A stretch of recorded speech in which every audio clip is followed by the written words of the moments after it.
पूर्णमदः पूर्णमिदं पूर्णात् पूर्णमुदच्यते पूर्णस्य पूर्णमादाय पूर्णमेवावशिष्यते। ॐ शान्तिः शान्तिः शान्तिः।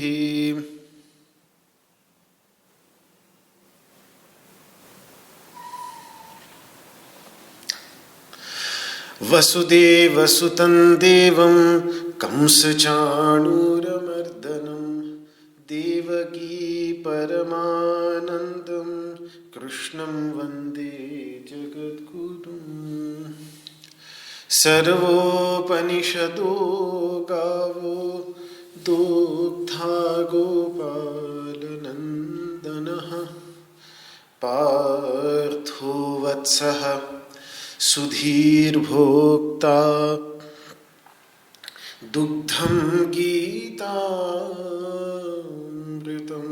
महत्।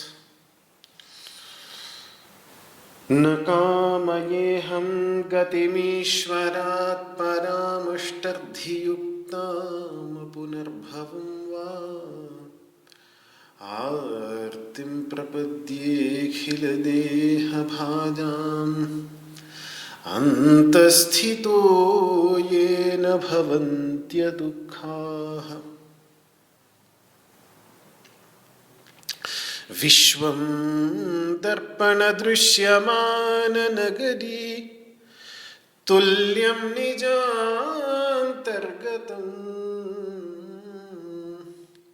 पश्यन्नात्मनि मायया बहिरिवोत् भूतं यथा निद्रया। यः साक्षात् कुरुते प्रबोधसमये स्वात्मानमेवाद्वयम् तस्मै श्रीगुरुमूर्तये नमः इदम्। श्रीदक्षिणामूर्तये।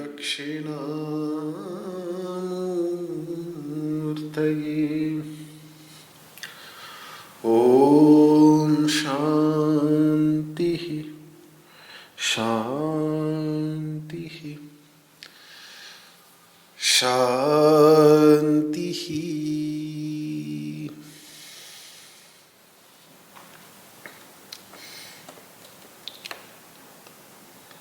ओम नमो भगवते वासुदेवाय।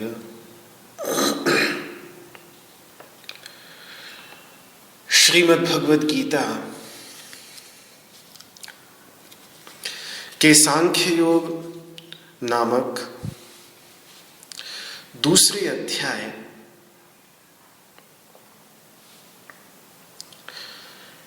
के 64वें श्लोक पर विचार चल रहा है, जिसमें भगवान स्थितप्रज्ञ व्यक्ति की अवस्था को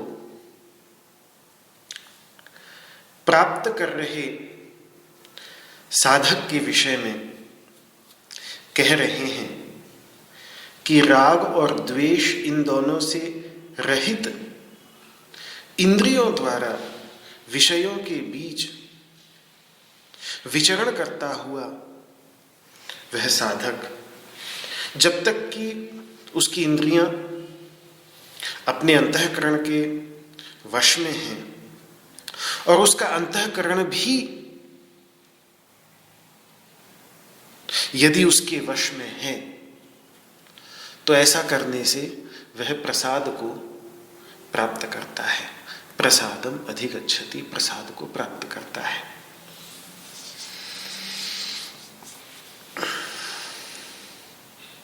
उच्चारण कर लेते हैं श्लोक का, पुनः थोड़ा मन में बैठ जाता है उसके बाद फिर इस विचार को आगे करेंगे। राग द्वेष वियुक्तैस्तु विषयानिन्द्रियैश्चरन् आत्मवश्यैर्विधेयात्मा प्रसादमधिगच्छति। राग द्वेष वियुक्तैस्तु विषयानिन्द्रियैश्चरन् आत्मवश्यैर्विधेयात्मा प्रसादमधिगच्छति। राग द्वेष वियुक्तैस्तु विषयानिन्द्रियैश्चरन् आत्मवश्यैर्विधेयात्मा प्रसादमधिगच्छति।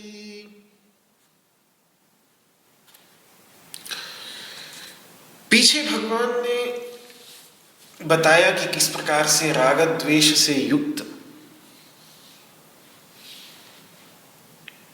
जिसको भोगी मनुष्य कहेंगे, वो यदि विषयों का चिंतन मात्र भी करता है तो उसका प्रनाश हो जाता है, जबकि राग द्वेष से रहित जो मनुष्य होगा, जिसे योगी कहेंगे, तो ऐसा मनुष्य यदि विषयों का सेवन भी करता है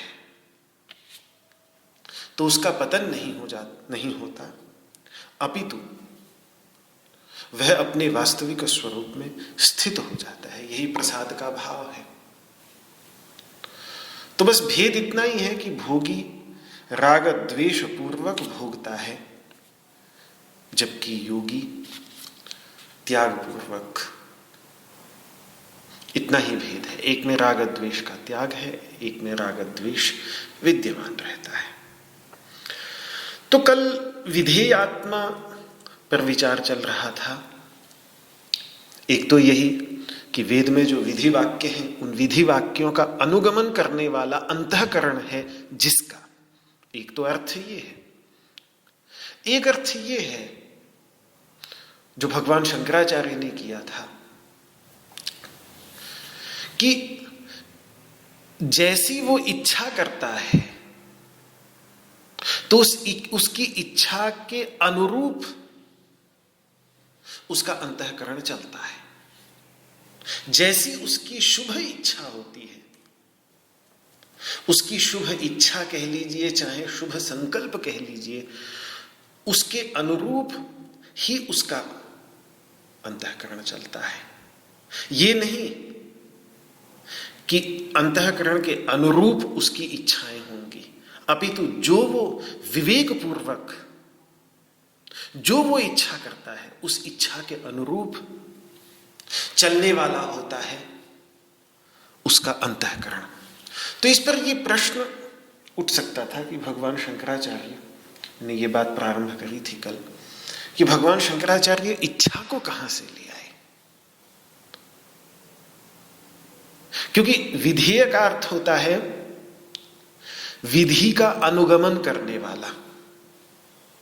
विधि का अर्थ हो गया विधान, नियम, विधान का अनुगमन करने वाला। उसमें भगवान ने कहा कि किसके विधान का अनुगमन, तो उसके अंतर्गत जो इच्छा होती है, उसकी इच्छा के विधान का अनुगमन करने वाला, उसके अनुरूप चलने वाला होता है उसका अंतःकरण।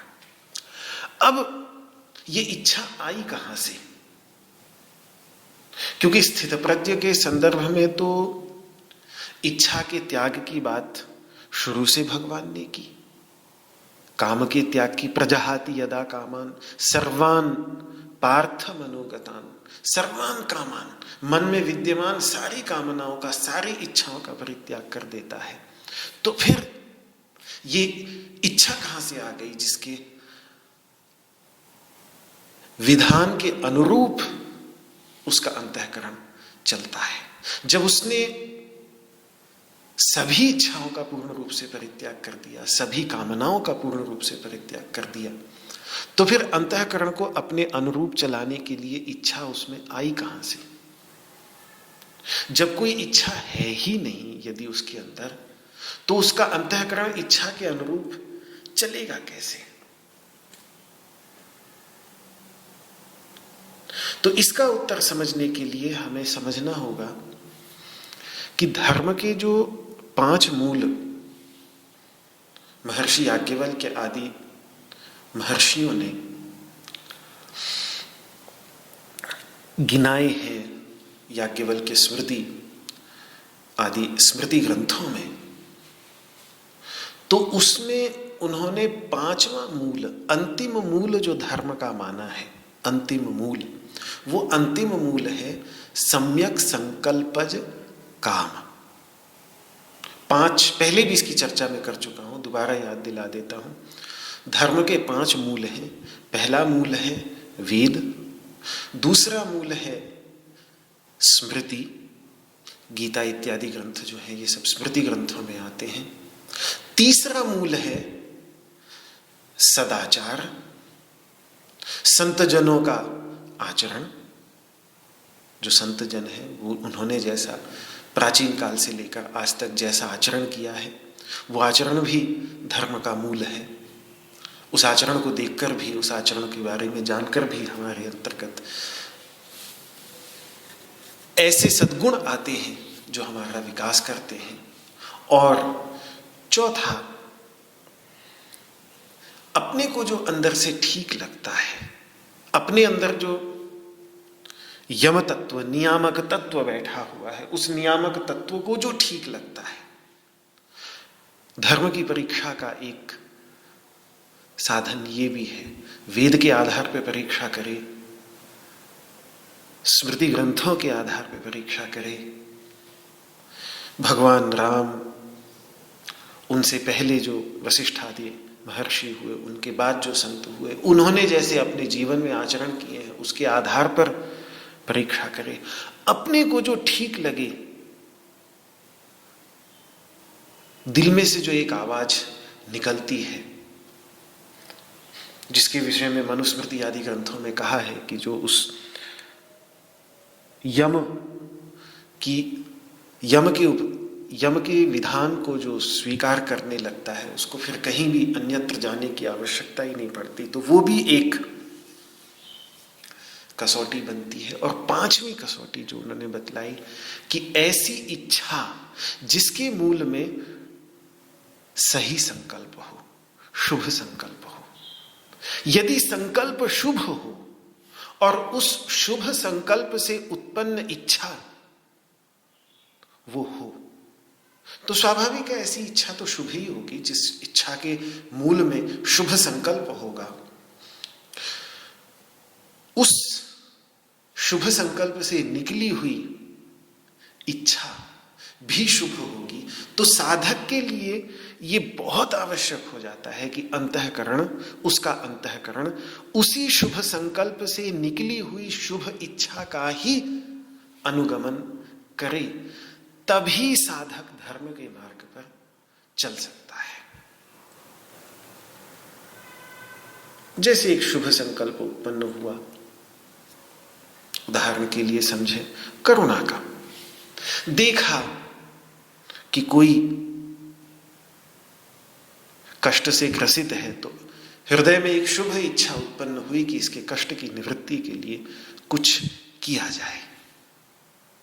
तो शुभ संकल्प हुआ, शुभ संकल्प से शुभ इच्छा उत्पन्न हुई, और उस शुभ इच्छा का ही फिर वो अनुगमन करे अंतःकरण, और वो अंतःकरण फिर तदनुसार इंद्रियों को उसी दिशा में लगाए कि फिर वो व्यक्ति पूरे लगन के साथ उस दुखी व्यक्ति के कष्ट की निवृत्ति में लग जाए। तो मूल में एक इच्छा रही कि इसके कष्ट की निवृत्ति करनी है, एक इच्छा रही, लेकिन उस इच्छा के मूल में जो संकल्प था वो शुभ होने के कारण वो इच्छा शुभ है, और ऐसी शुभ इच्छा के त्याग की आवश्यकता नहीं पड़ती। अभी तो उसको पूर्ण करने में ही तो धर्म की प्राप्ति होती है, शुभ की प्राप्ति होती है। वो तो कसौटी बनती है धर्म की। ऐसी इच्छा विद्यमान रहे साधक के अंतर्गत, तभी तो धर्म के मार्ग पर चल सकता है। अरे मैं तो यहां तक कहूंगा कि मोक्ष के मूल में भी तो एक इच्छा ही है, मुमुक्षा। मुमुक्षा किसको कहते हैं? जिसे हम परमावश्यक साधन चतुष्टयों में से एक मानते हैं। विवेक, वैराग्य, शम, दमादि, षट संपत्ति और मुमुक्षा। ये मुमुक्षा यानी मोक्ष की इच्छा, अविद्या के अंधकार से मुक्त होने की इच्छा। ये भी तो एक सम्यक संकल्पज काम है, ये भी तो एक इच्छा है। अब ये इच्छा उत्पन्न हो गई है यदि, और एक संकल्प कर लिया है कि अविद्या के अंधकार से मुक्त होना है, तो ये इच्छा, ये सम्यक संकल्पज इच्छा यदि जीवन के अंतर्गत आ गई है, तो फिर साधक का अंतःकरण ऐसा होना चाहिए कि वो इस सम्यक संकल्पज इच्छा का अनुगमन करने वाला हो, और फिर ये अविद्या के अंधकार से मुक्त होने की इच्छा उस साधक को जहां जहां लेके जाए। वो साधना का मार्ग चाहे जितना कठिन क्यों ना हो,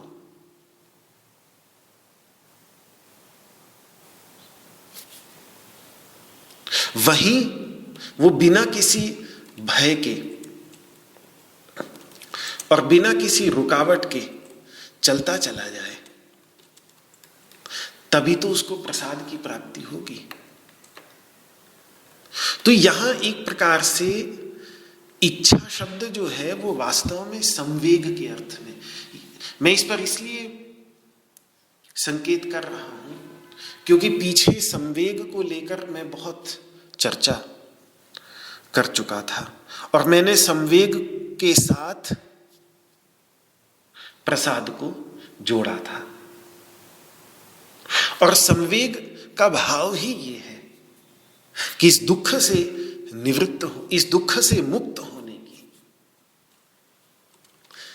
तीव्र इच्छा, यही है संवेग, और यही है जो फिर हमें प्रसाद की ओर लेके जाती है। तो भले ही भगवान ने यहां संवेग की बात नहीं की, लेकिन इच्छा जब शब्द का प्रयोग भगवान शंकराचार्य कहते हैं, और कहते हैं कि उसका अंतःकरण उसकी इच्छा के अनुरूप चलता है, तो तात्पर्य संवेग से ही है।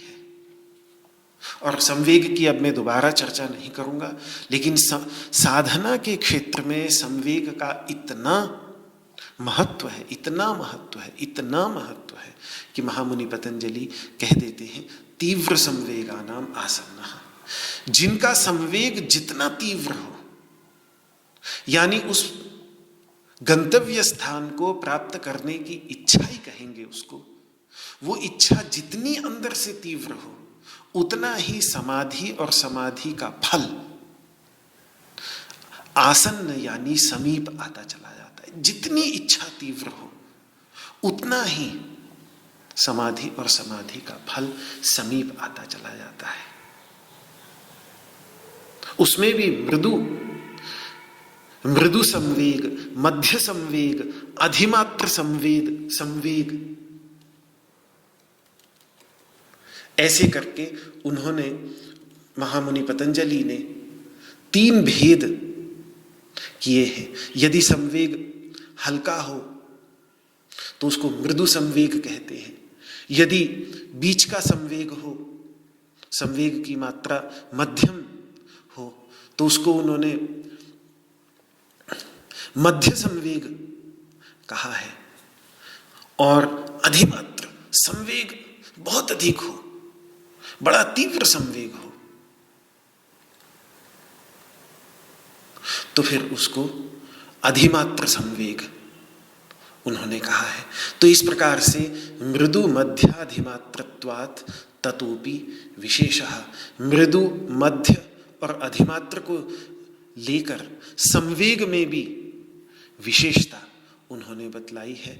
और इस प्रकार से संवेग में भी उन्होंने 3 प्रकार के भेद, और अधिमात्र स्वाभाविक है कि जिसका अधिमात्र संवेग है, जिसका सबसे अधिक संवेग है, मृदु संवेग होगा तो गंतव्य स्थान थोड़ा अधिक दूर होगा, मध्य संवेग होगा तो पास होता चला जाएगा, और यदि अधिमात्र संवेग होगा तब तो फिर बिल्कुल ही अत्यधिक समीपस्थ। मृदु संवेग के लिए समीप, मध्य संवेग के लिए समीपतर, और अधिमात्र संवेग के लिए समीपतम समाधि का लाभ और समाधि का फल उन्होंने बतलाया है। तो इस प्रकार से संवेग का बहुत महत्व है साधना के मार्ग में। और ये संवेग वास्तव में एक आंतरिक आवश्यकता, एक अंदर से जो जीवन के, मानव जीवन के परम उद्देश्य को प्राप्त करने की बड़ी ही दृढ़ अभिलाषा, वो इच्छा, और उस इच्छा को जब एक बार उत्पन्न हो गई तो फिर अंतःकरण उसी इच्छा के अनुरूप ही चले, तब जाकर वो प्रसाद को प्राप्त करता है। कोई कह सकता है कि भाई भक्त तो मुमुक्षा का भी परित्याग कर देता है।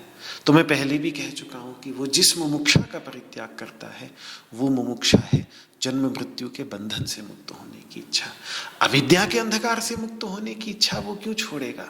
क्योंकि वो तो प्रभु को जानना चाहता है, उसके अंतर्गत तो जिज्ञासा है। अरे भक्ति की पराकाष्ठा में जो पहुंच चुका है ज्ञानी भक्त, वो ज्ञानी भक्त बनने से पहले वह 4 प्रकार के भक्तों में से अर्थार्थी तो होगा नहीं, और ना ही आर्त होगा, बल्कि जिज्ञासु भक्त ही तो होगा, जानने का इच्छुक। चलिए मुमुक्षु मत कहिए, ठीक है, भक्ति के मार्ग में मुमुक्षा का स्थान नहीं है, लेकिन जिज्ञासा का स्थान तो होगा। भक्त भी तो परब्रह्म तत्व को, परमात्मा तत्व को जानने की इच्छा तो रखेगा ही ना। तो उतनी इच्छा, चलो मोक्ष की इच्छा भी छोड़ दी उसने, मान लिया। वैसे तो मोक्ष की इच्छा छोड़ने का तात्पर्य है जन्म मृत्यु के बंधन से मुक्त होने की इच्छा, पर चलो वो भी छोड़ दी उसने, तो भी जिज्ञासा तो रहेगी। जिज्ञासा का अर्थ ही है कि उसके अंतर्गत उस परमात्मा तत्व को, भगवत तत्व को स्वरूपतः जानने समझने की इच्छा है। वो उस अवस्था में पहुंचना चाहता है जिसके विषय में भगवान 7वें अध्याय के प्रारंभ में ये बात कह देते हैं कि मनुष्याणाम सहस्रेषु कश्चिद यतति सिद्धये यततामपि सिद्धानाम कश्चिन माम वेत्ति तत्वतः। कोई कोई ही मुझे जान पाता है, वो उन कोई कोई में से एक बनना चाहता है जो कोई कोई एक जान पाता है उसे। तो वो इच्छा तो है ना उसके अंतर्गत। तो भक्ति के मार्ग में चलने वाला जो सारी इच्छाएं छोड़ चुका है, वो भी भगवत तत्व को जानने समझने की इच्छा, भगवत तत्व को प्राप्त करने की इच्छा, भगवत स्वरूप होने की इच्छा, ये शुभ इच्छाएं तो उसके अंतर्गत रहेंगी ही। तो ये शुभ इच्छा रहेगी। अब उसका अंतःकरण इन्हीं प्रकार की शुभ इच्छाओं का अनुगमन करने वाला होगा। वो इन इच्छाओं से हटकर नहीं अंतःकरण जाएगा। ऐसे ही स्थित प्रज्ञ के अंतर्गत भी भले ही भगवान ने कहा कि प्रजहाति यदा कामान, वो सारी की सारी इच्छाओं का परित्याग कर देता है, लेकिन वास्तव में वो स्वार्थपरक इच्छाओं के परित्याग की बात है। स्थित प्रज्ञ के अंदर भी दूसरों के लोक संग्रह की इच्छा, लोक संग्रह में एवापि संपश्यन कर्तुम अर्हसि, लोक संग्रह की इच्छा रखने के लिए तो भगवान कह ही रहे हैं। वो इच्छा तो स्वयं भगवान के अंतर्गत है। तीसरे अध्याय में कितना स्पष्ट बोलते हैं कि नानवाप्तम अवाप्तव्यम वर्तएव च कर्मणि, मुझे प्राप्तव्य कुछ नहीं है, मेरे अंदर कुछ भी प्राप्त करने की इच्छा नहीं है, लेकिन फिर भी मैं कर्म क्यों करता हूं? क्योंकि यदि मैं कर्म करना छोड़ दूंगा तो मेरे पीछे पीछे चलने वाले ये सारे के सारे कर्म करना छोड़ देंगे, इनका पतन हो जाएगा, इनका विकास रुक जाएगा, इनका अभ्युत्थान नहीं हो पाएगा। तो करुणा के वशीभूत होकर मानवता को लगातार अभ्युत्थान का मार्ग प्रदर्शित करने की इच्छा, यही तो लोक संग्रह की इच्छा है। और ये लोक संग्रह की इच्छा तो भगवान तक के अंतर्गत कूट कूट कर भरी पड़ी है। तो स्थित प्रज्ञ के अंतर्गत क्या न होगी? अवश्य होगी। वही तो भगवान कह रहे हैं तीसरे अध्याय में। ऐसे ही ब्रह्म निर्वाण को प्राप्त कर चुके योगियों के लिए, भक्ति की अवस्था को प्राप्त कर चुके भक्तों के लिए 12वें अध्याय में, 5वें अध्याय में जब सर्वभूत हिते रताः की बात भगवान कह रहे हैं कि सभी प्राणियों के हित में रत रहता है, ये रति क्या है? ये इच्छा ही तो है कि उसके अंतर्गत कितनी दृढ़ इच्छा होती है कि सभी प्राणियों का, सभी प्राणी मतलब जो भी अपने चारों ओर हैं, वो उनमें कोई भी किसी भी प्रकार का भेद न करते हुए प्राणी मात्र के प्रति हित में रत रहने जैसी इच्छा, ऐसी शुभ इच्छाएं तो होंगी ही स्थित प्रज्ञ के अंतर्गत, जब जब वो व्यवहार की अवस्था में होगा।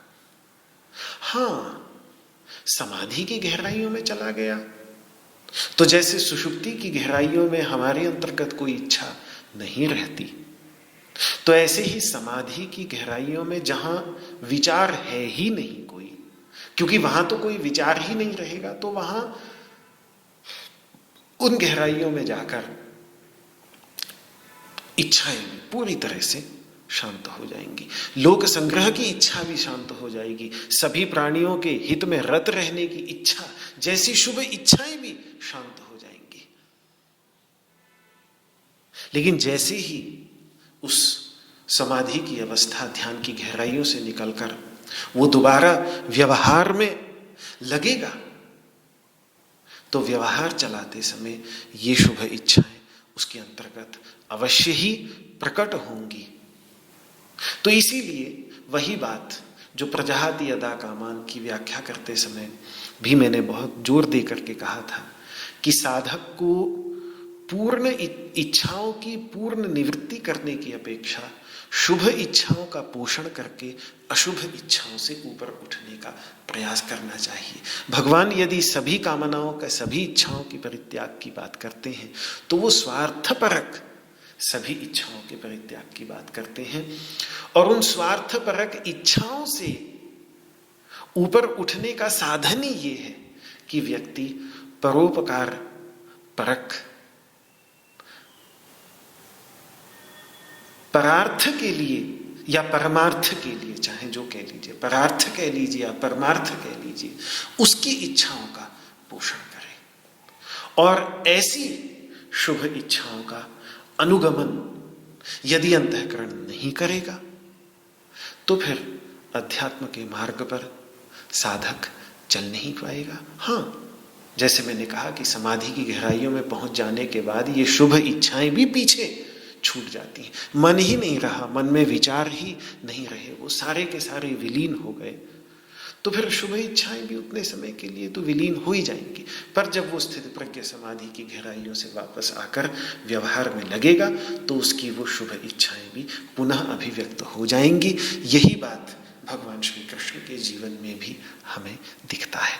और यदि ऐसी शुभ इच्छाओं का अनुगमन करता है साधक का अंतःकरण तो फिर वो प्रसाद को प्राप्त कर लेता है। यही बात यहाँ पर भगवान कह रहे हैं कि विधेयात्मा प्रसादम अधिगच्छति। तो दो, भगवान ने ये कह दिया कि उसका अंतःकरण विधानानुसार चलता है, विधान के अनुसार। विधेय मतलब विधान के अनुसार चलने वाला अंतःकरण होता है उसका।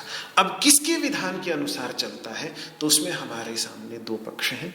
या तो वैदिक विधि के विधान के अनुसार, वैदिक विधि के विधान के अनुसार चलता है उसका अंतःकरण, या दूसरा पक्ष जो भगवान शंकराचार्य ने रखा वो ये रखा कि जो शुभ इच्छाएं हैं, जिनके मूल में शुभ संकल्प हैं, उन शुभ संकल्पों से जनित जो शुभ इच्छाएं हैं, उन शुभ इच्छाओं का के विधान के अनुसार उसका जब अंतःकरण चलता है तब वो प्रसाद को प्राप्त कर लेता है।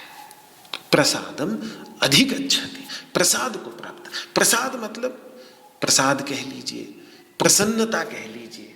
भगवान शंकराचार्य यही अर्थ करते हैं। प्रसाद मतलब प्रसन्नता, और प्रसन्नता मतलब स्वास्थ्य।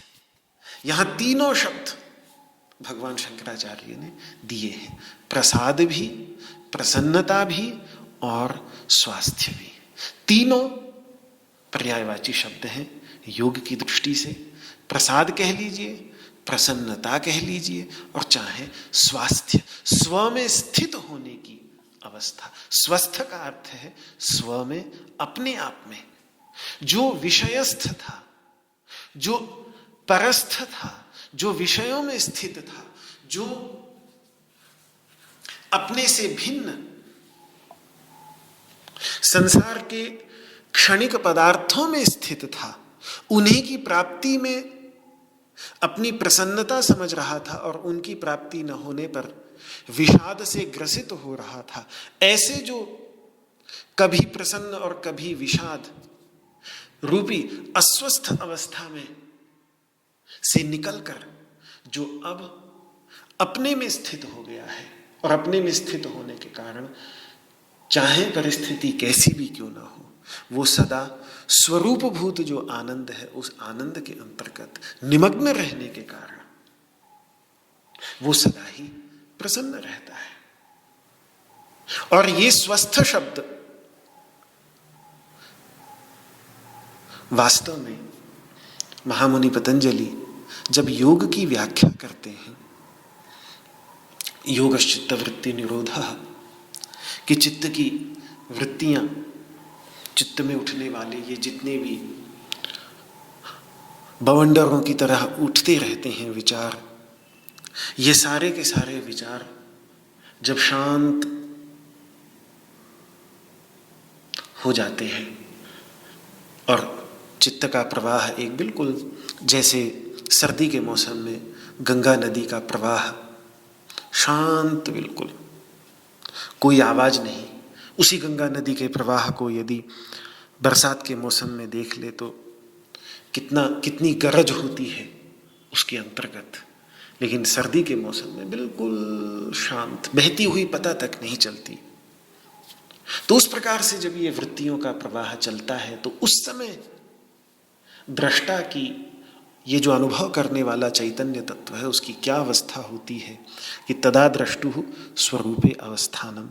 तीसरे सूत्र में, योग दर्शन के तीसरे ही सूत्र में वो कह देते हैं कि योग की अवस्था में जब सारी की सारी वृत्तियां शांत हो जाती हैं, उन वृत्तियों का प्रवाह बिल्कुल शांत हो जाता है, तो फिर जो दृष्टा है, जो अनुभव करने वाला चैतन्य तत्व है, वो चैतन्य तत्व अपने वास्तविक स्वरूप में अवस्थित हो जाता है। स्वरूपे अवस्थानम। अब ये स्वरूप अवस्थान, दो इतने बड़े बड़े शब्द बोलने के स्थान पर स्वरूप के स्थान पर स्व बोल दीजिए और अवस्थान के स्थान पर स्थ बोल दीजिए, और दोनों शब्दों को मिला दीजिए तो स्वरूपावस्थान ही स्वस्थ और स्वास्थ्य बन जाता है। तो प्रसाद कह लीजिए, वही भाव है कि जिसमें धूल जो है वो बिल्कुल बैठ गई है, सतह की लहरें पूरी तरह से बैठ गई हैं, जल बिल्कुल शांत है।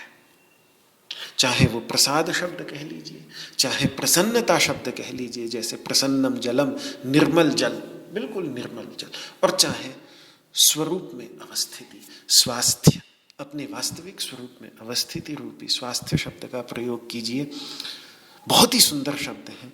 जब योग में इन शब्दों का प्रयोग किया जाता है तो जिस संदर्भ में इनका प्रयोग किया जाता है, अब चूंकि ये चल वहाँ से निकले, वहाँ से हैं, और हमारे समाज के अंतर्गत बहुत हम इन शब्दों का प्रयोग जब भी किसी से मिलते हैं, सुबह आप कैसे हैं, स्वस्थ हैं, प्रसन्न हैं, यही पूछा जाता है उनसे।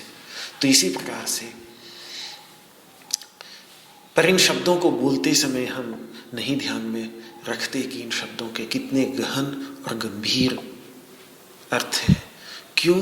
क्योंकि ये वास्तव में, चाहे प्रसन्नता कह लीजिए, प्रसाद कह लीजिए, स्वास्थ्य कह लीजिए, योग की दृष्टि में ये वास्तव में चित्त की मल से रहित अवस्था है। चित्त की ही नहीं, चित्त मल से रहित, मल मतलब यही राग द्वेष ही सबसे बड़ा मल है। वैसे तो पांचों मल हैं, अविद्या, अस्मिता, राग द्वेष और अभिनिवेश, ये जो 5 मल हैं जिनको क्लेश कह देते हैं, ये जब चित्त निर्मल हो जाते हैं तो उसको हम प्रसाद कहेंगे। और चित्त निर्मल होगा तो इंद्रियां तो अपने आप ही निर्मल हो जाएंगी। तो इसीलिए प्रसाद का अर्थ ही ये है कि चित्त और इंद्रियों की निर्मलावस्था।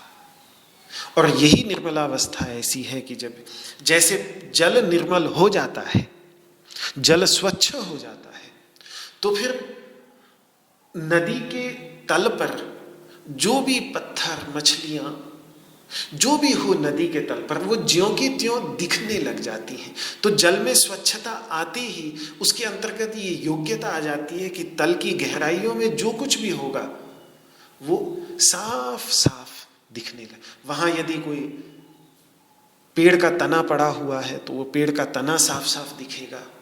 यदि वहां कोई बड़ी चट्टान है तो वो चट्टान साफ साफ दिखेगी। जो होगा, जैसा होगा, वो वैसा ही दिखने लगेगा। बस मन की स्वच्छता, चित्त की निर्मलता यही है कि चित्त के अंतर्गत जो उसके तल में, उसके मूल में, उसकी गहराइयों में, चित्त की गहराइयों में जो चैतन्य तत्व है, जो चित्त है, चित्त, 2 शब्द हैं ये, चित्त और चित्त।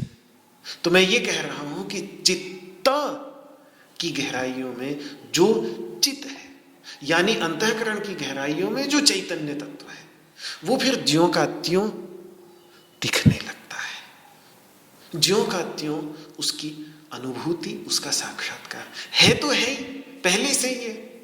वो तो सर्वव्यापक तत्व है, वो सभी जगह है, वो चित्त की गहराइयों में भी है। चित्त मतलब विज्ञानमय कोश, उस विज्ञानमय कोश के अंतर्गत आनंदमय कोश, और आनंदमय कोश के भी केंद्र में जो वो आत्म तत्व है। जैसे ही विज्ञानमय कोश स्वच्छ हुआ तो ये स्वच्छता और कुछ नहीं, चित्त की स्वच्छता और कुछ नहीं, अपितु चित्त की गहराइयों में, चित्त के अंतर्गत जो परमार्थ तत्व है, चैतन्य तत्व, उसके साक्षात्कार की योग्यता मात्र है। जैसे पानी का साफ हो जाना और कुछ नहीं, पानी के तल में, तालाब के तल में जो चीज पड़ी हुई है, नदी के तल में जो चीज पड़ी हुई है, उसके साक्षात्कार की योग्यता मात्र है। तो ये राग और द्वेष, यही वास्तव में चित्त के वो सबसे बड़े मल हैं जो इसको मलिन करते हैं। जब हम धर्मयुक्त जीवन व्यतीत करते हैं और धर्मयुक्त जीवन व्यतीत करते हुए मैत्री, करुणा द्वारा चित्त का परिशोधन करते हैं, तब ही ये राग द्वेष रूपी चित्त के मल घटते हैं।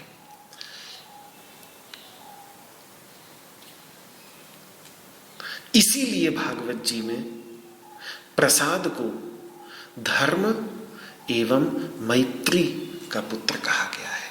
वही पीछे प्रसंग जो दक्ष जी की 13 कन्याओं का विवाह धर्म के साथ है, उन 13 कन्याओं में से एक कन्या मैत्री भी है।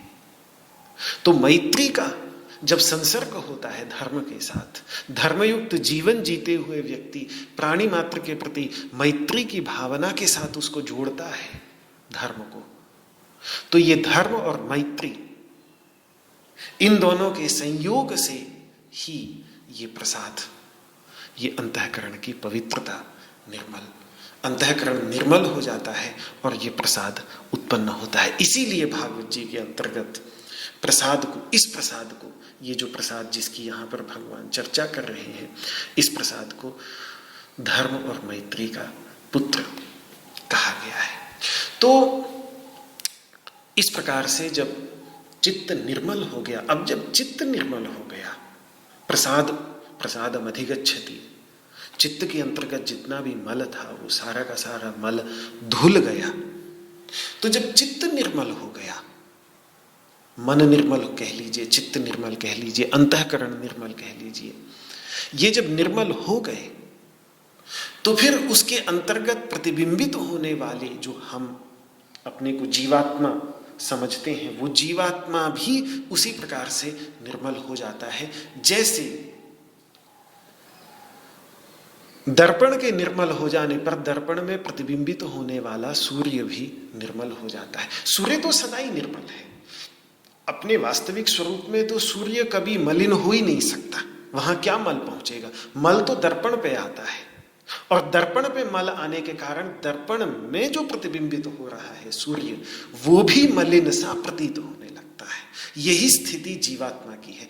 चित्त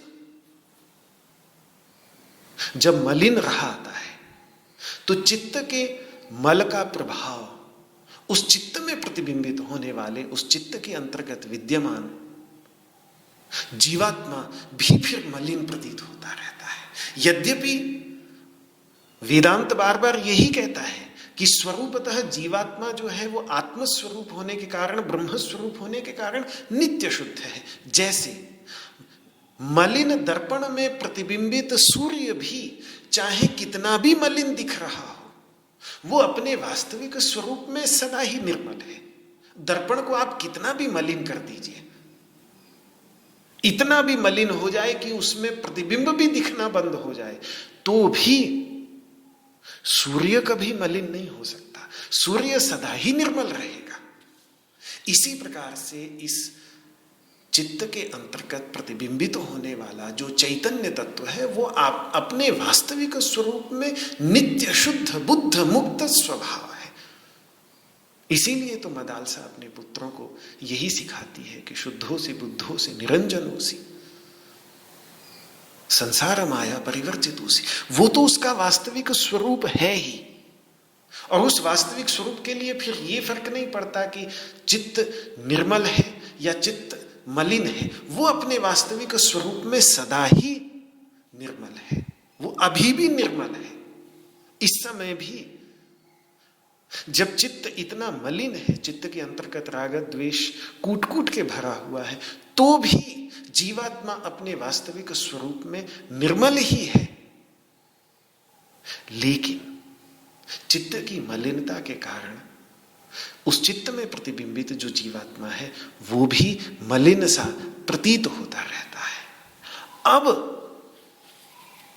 चित्त का मल जब हट गया, प्रसादम अधिगच्छति, विधेयात्मा प्रसादम अधिगच्छति, जब ये चित्त का मल हट गया, दर्पण के ऊपर का मल साफ हो गया,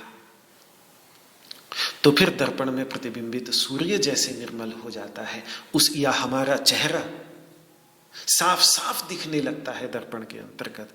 उसी प्रकार से फिर ये जो सर्वव्यापक चैतन्य तत्व का प्रतिबिंब भूत अंशभूत जो जीव है, वो जीव भी उस समय भी पूरी तरह से निर्मल हो जाता है।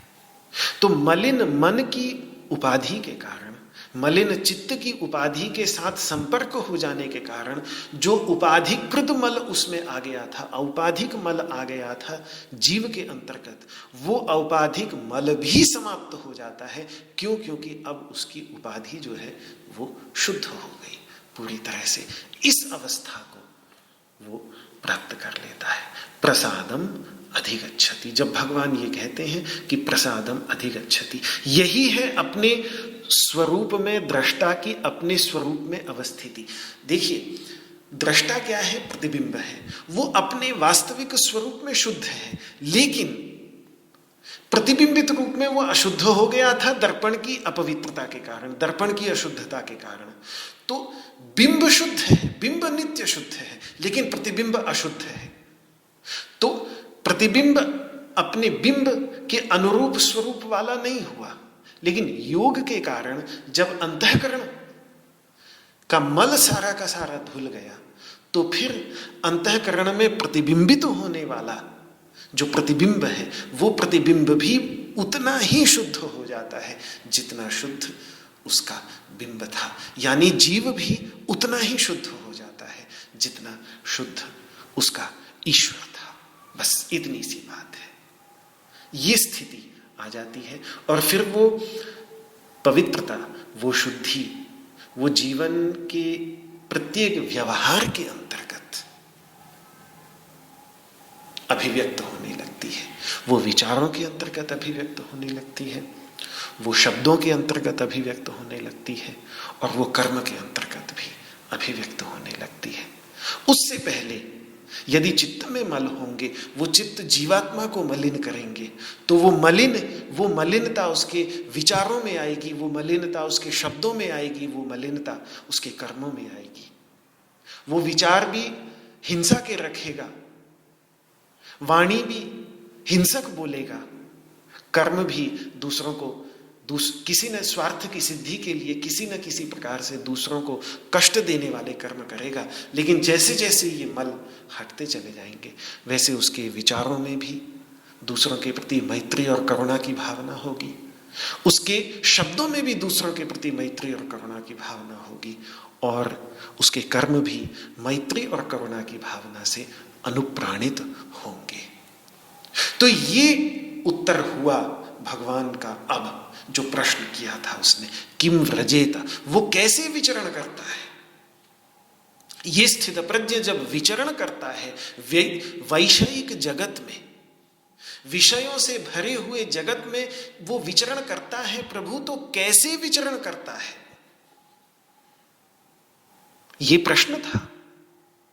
स्थितप्रज्ञस्य का भाषा समाधिस्थस्य केशव, स्थितधीः किम प्रभाषेत किमासीत व्रजेत किम, व्रजेत किम, ये प्रश्न था कि वो कैसे विचरण करता है वैषयिक जगत में, किस प्रकार से विचरण करता है। तो ये उत्तर दिया अब भगवान ने कि वो स्वाधीन इंद्रियों से अपनी इच्छा, शुभ इच्छाओं के अधीन में रहने वाले अंतःकरण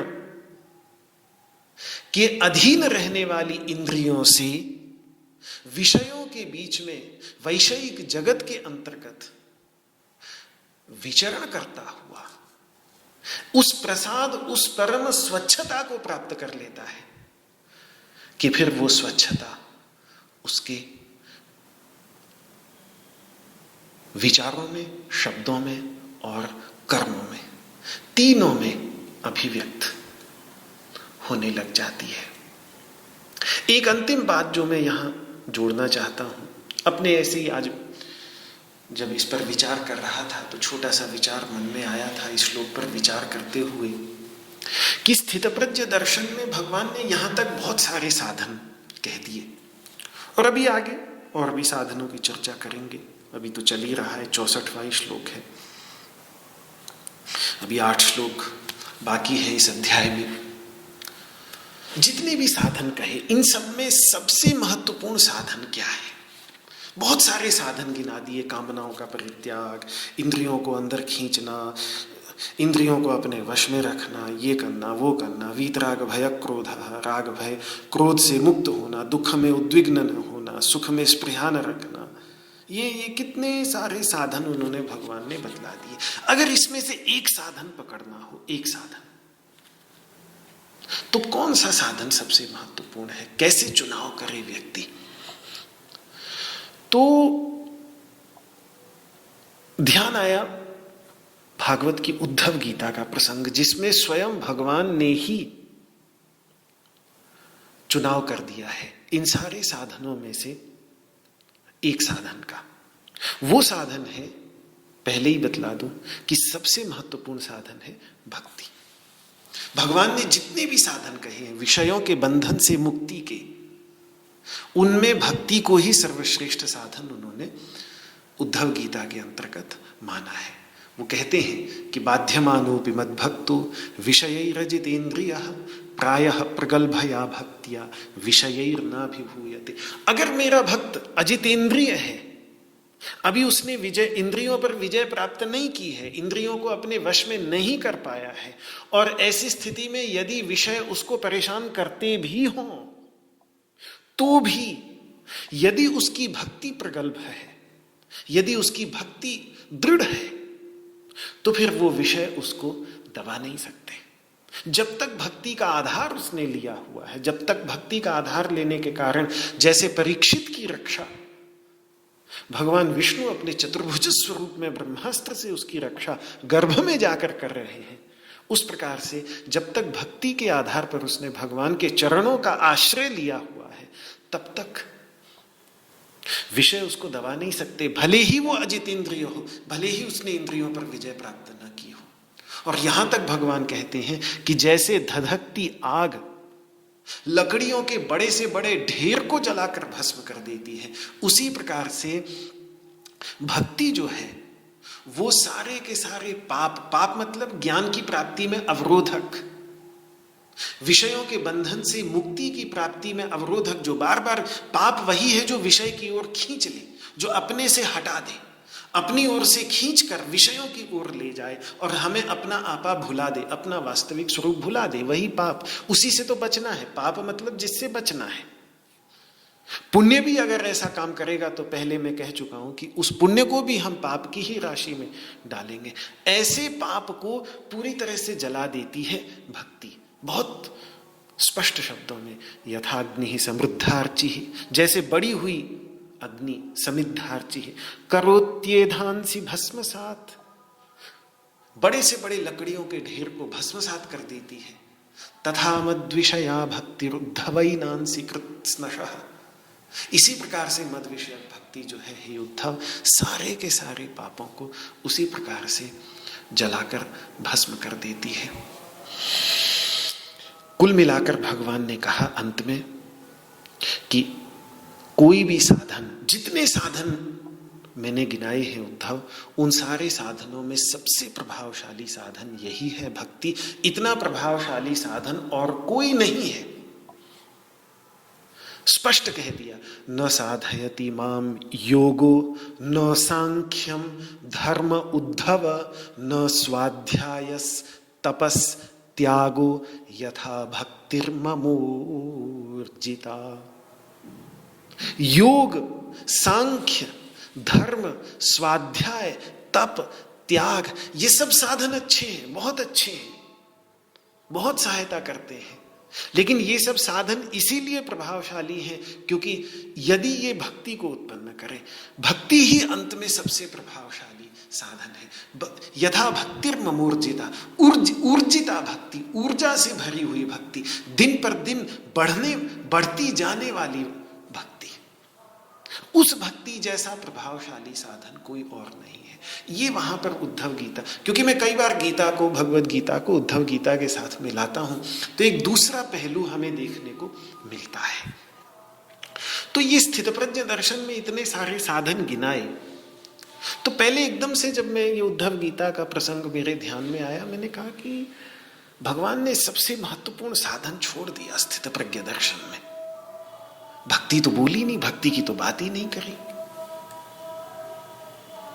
तो मन में विचार आया कि ठीक है, भक्ति की बात अभी नहीं करेंगे क्योंकि भक्ति की बात तो तत्पदार्थ के संदर्भ में होगी ना। भक्ति का संबंध जो है वो तत्पदार्थ ईश्वर के साथ है। तो तत्पदार्थ षटक में विशेष निरूपण करेंगे। अभी तो त्वम पदार्थ षटक चल रहा है, अभी तो जीवात्मा की ही बात चल रही है, तो उसको साधन बतला रहे। अभी भगवान अपने को तो बीच में लाए ही नहीं ना, तो जब अपने को बीच में लाए ही नहीं, अभी तो अर्जुन की ही बात चल रही है, भक्त, अभी तो त्वम पदार्थ की ही बात चल रही है। तत्पदार्थ की बात तो 7वें अध्याय से शुरू होगी। तो 7वें अध्याय में फिर देखिए कि 7वें अध्याय से लेकर 12वें अध्याय तक भक्ति ही भक्ति भरी पड़ी है। और यहां तक कि त्वम पदार्थ षटक का जो अंतिम श्लोक है, यानी 6ठे अध्याय का जो अंतिम श्लोक है, वहां जाकर और वहीं जाकर सबसे पहले भक्ति के साफ बीज दिखते हैं। खूब योग का निरूपण किया 6ठे अध्याय तक, उन्होंने सारे के सारे साधन बतला दिए, और अंत में बिल्कुल भक्ति की बात नहीं की उससे पहले, फिर अंत में जाकर कह दिया कि योगिनाम अपि सर्वेषां मद्गतेनान्तरात्मना श्रद्धावान भजते यो माम समे युक्त तमो मतः। ये जितने भी योगी मैंने बतलाए, जितने प्रकार के योगी मैंने बतलाए, इन सब योगियों में सर्वश्रेष्ठ योगी वो है जो श्रद्धा से युक्त होकर मेरा भजन करता है, मेरी सेवा करता है। तो वो जाके उन्होंने बिल्कुल 6ठे अध्याय के अंतिम श्लोक में, यानी त्वम पदार्थ षटक के जो त्वम पदार्थ का निरूपण करने वाले 6 अध्याय हैं, उनके अंतिम श्लोक में उन्होंने भक्ति के बीज डाले। तो मन में आया कि ठीक है, इसलिए भक्ति की बात नहीं की होगी। फिर भी सोचा कि ऐसा हो नहीं सकता कि भगवान ने भक्ति ओझल कर दी हो, कुछ ना कुछ तो जरूर होगा। फिर पाठ किया बैठ के स्थितप्रज्ञ दर्शन के 18 श्लोक का, कि एक एक शब्द में देखूं कि जरूर कहीं ना कहीं भक्ति की ओर संकेत होगा। तो अचानक ध्यान, जब पाठ करने लगा तो ध्यान आया, अरे 61वें श्लोक में मत्परह को कैसे भूल गया मैं। मत्परायण वही तो सर्वोत्कृष्ट साधन था, और उस पर मैं बोला भी, पर मेरे को ध्यान आज सुबह आया नहीं। जब दोबारा पाठ किया, तानि सर्वाणि संयम्य युक्त आसीत मत्परह, जब वो मत्परह पर ध्यान गया तो मैंने कहा ये तो भगवान ने बिल्कुल भक्ति को केंद्र में रख दिया यहाँ पर। ठीक है, भक्ति शब्द का प्रयोग नहीं किया, लेकिन मत्परायण होना, भगवत परायणता, यही तो भक्ति है। तो सारे के सारे भक्ति तत्व को एक मत्परह के अंतर्गत भगवान ने समेटकर स्थितप्रज्ञ दर्शन के बीचों बीच तानि सर्वाणि संयम्य युक्त आसीत मत्परः वशे ही यस्य इंद्रियाणि तस्य प्रज्ञा प्रतिष्ठिता। और वही बात जो उद्धव गीता में बोल रहे हैं कि इंद्रियां यदि उसने वश में प्राप्त ना भी की हो तो भी भक्ति परायण होकर वो इंद्रियों को अपने वश में बिना किसी कठिनाई के कर लेता है। यहाँ भी इंद्रियों के वश के संदर्भ में बीच में उन्होंने मत्परः को जो स्थान दिया है, तो मैं यही ध्यान आकर्षित करना चाहता हूँ कि इन सारे के सारे साधनों के अंतर्गत, सारे के सारे साधनों के अंतर्गत यही एकमात्र सर्वोत्कृष्ट साधन है। उद्धव गीता में जैसा निरूपण भगवान का है, एक शब्द है सिर्फ मत्परः 61वें श्लोक के अंतर्गत, लेकिन इन सारे के सारे साधनों के बीच में वो शिरोमणि है। जैसे शिरोमणि मतलब सिर के ऊपर जो मुकुट होता है, उस मुकुट में जो मणि का स्थान है, जैसे पहले हमारे देश के सम्राटों के मुकुट में बड़े बड़े मणि होते, बड़ी बड़ी दुर्लभ मणियां होती थी, कोहिनूर हीरा ऐसे ही तो था। तो उसकी तरह ये जो मुकुट है साधना का, इस साधना के मुकुट में ये मत्परायणता, भगवत परायणता यानी भगवत भक्ति, यही वो कोहिनूर हीरा है। सारे साधक, सारे साधन आवश्यक है, लेकिन इन सारे साधनों के बीच में जो सर्वोत्कृष्ट साधन है वो है मत्परः, वो भक्ति। और उसी भक्ति का ही ये प्रसाद है, जिस प्रसाद का निरूपण यहाँ भगवान 64वें और 65वें श्लोक में कर रहे हैं। भक्ति के साथ प्रसाद का संबंध, जहाँ भक्ति होगी, जहाँ भगवत परायणता होगी, वहाँ प्रसाद अवश्य मिलेगा। यदि हमने भगवान की पूजा की है तो अंत में प्रसाद न मिले, ऐसा हो ही नहीं सकता।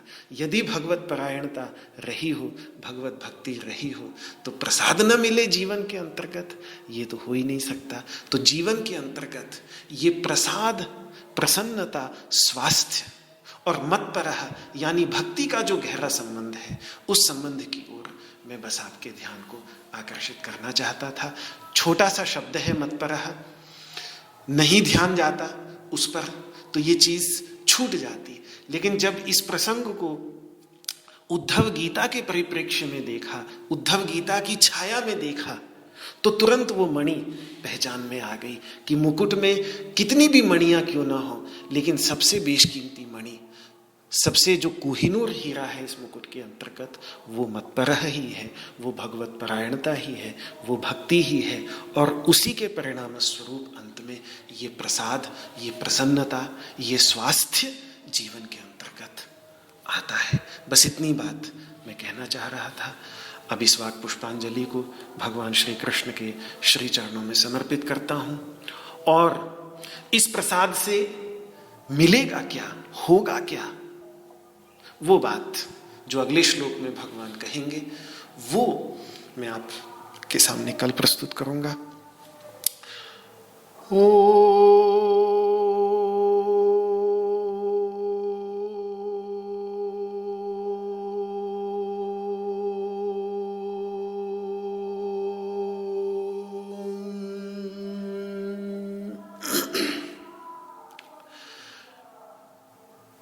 सर्वे भवन्तु सुखिनः, सर्वे सन्तु निरामयाः, सर्वे भद्राणि पश्यन्तु, मा कश्चित् दुःखभाग् भवेत्।